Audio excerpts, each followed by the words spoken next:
लो भाई, आज तो अचानक से ही मेहमान आ गए तो सोचा आखिर क्या किया जाए। घर में रखे थे मशरूम तो चल सोचा कि चलो इसी को बनाते हैं, वो भी झटपट तरीके से। तो आज हम बना रहे हैं कुकर में मशरूम, क्योंकि आ गए हैं अचानक से ही मेहमान। तो देखिए, सबसे पहले तो हमने तेल में ना अपने मशरूम डाल दिए ताकि वो अपने फ्राई होते रहें। तब तक हम यहाँ पे तैयारी कर रहे हैं अपने मसालों की, जिसके लिए हमने सागा लहसुन लहसुन अदरक मिर्ची और प्याज को पीस लिया है टमाटर के साथ। तो अब ये देखिए, हमने इसमें अब हमारे मशरूम जो हो चुके थे थोड़े, उसमें ही हमने मटर डाल दिया ताकि इसको टाइम बिल्कुल ना लगे, साथ में ये अच्छे से जल्दी से कुक हो जाए। क्योंकि मटर अब थोड़े कड़े आने लगे हैं तो थोड़ा ज़्यादा टाइम लगने लगा है उसको पकने में। तो देखिए, अब हमने फिर से तेल लिया, उसमें हमने हींग और तेज़पत्ता, दालचीनी, बड़ी इलायची, जीरा, लौंग, ये सब हमने डाल दिए। जो भी हमारे सूखे मसाले थे, आप इसमें जो आपके पास हो वो आप डालिए, और जो नहीं है आप उसको बिल्कुल ही स्किप कर सकते हैं। अगर आपके पास कुछ और एक्स्ट्रा जो आप खाते हैं और आपको पसंद है तो आप वो भी इसमें डाल सकते हैं सूखे मसाले में। फिर हमने यहाँ पे कटे हुए प्याज डाल दिए, साथ में हमारा जो पेस्ट तैयार किया था वो हमने डाल दिया। उसको अच्छे से हमने मिक्स किया। थोड़ी देर हम इसको कुक करेंगे जब तक ये थोड़ा गोल्डन ब्राउन टाइप का ना हो जाए। उसके बाद हम अपने सारे सूखे मसाले, जैसे हल्दी है, ये सारे हम मसाले डालेंगे।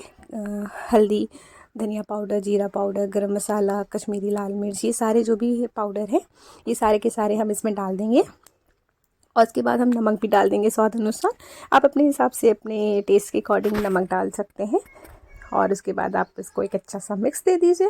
थोड़ी देर और इसे कुक करिए, और इसमें अब हम अपने मटर और मशरूम जो है फ्राई किए हुए वो हम इसमें ऐड करेंगे। क्योंकि जो भी हम सब्ज़ी बना रहे हैं, अगर आप उसमें मसाले के साथ थोड़ा सा कुक करेंगे तो उससे अच्छी फ्लेवर आता है। मसालों में का जो एक अच्छा फ्लेवर होता है वो उन सब्जियों में भी चला आता है। तो ऐसे मशरूम और मटर भी अच्छे से कुक हो जाएंगे मसालों के साथ, तो उनमें अच्छा सा फ्लेवर आ जाएगा।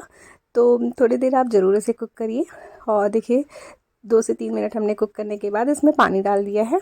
पानी बहुत ज़्यादा मत डालिए, क्योंकि ये कुकर है ना, क्योंकि हमारे पास चूँकि टाइम भी नहीं है बहुत, क्योंकि हमें बहुत जल्दी में ये सब्ज़ी बनानी है।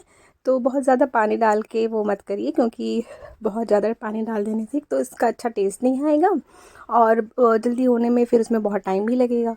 तो 3 से 4 विसल आप बस लगाइए, थोड़ा सा कम पानी ही डाल के।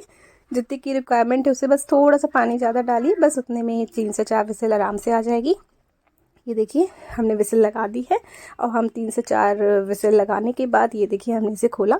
ये कितनी अच्छी सी बन के तैयार हुई है, कितना अच्छा सा कलर आया। देखिए, हम इसे अब धनिया पत्ती डाल के इसे गार्निश कर लेंगे। और अब हम इसे अपनी कटोरी में निकाल रहे हैं, और धनिया पत्ती से ऊपर से और अच्छे से गार्निश कर दिया है। कितना दिखने में अच्छा लग रहा है, ये खाने में उतना ही अच्छा बना भी था। आप भी इसको ज़रूर बना के ट्राई करिए, और हमें भी बताइए कि आपको ये कैसा लगा हो। अगर आपको ये रेसिपी अच्छी लगी हो तो प्लीज़ मेरे चैनल को सपोर्ट करिए, लाइक करिए, शेयर करिए और कमेंट करिए।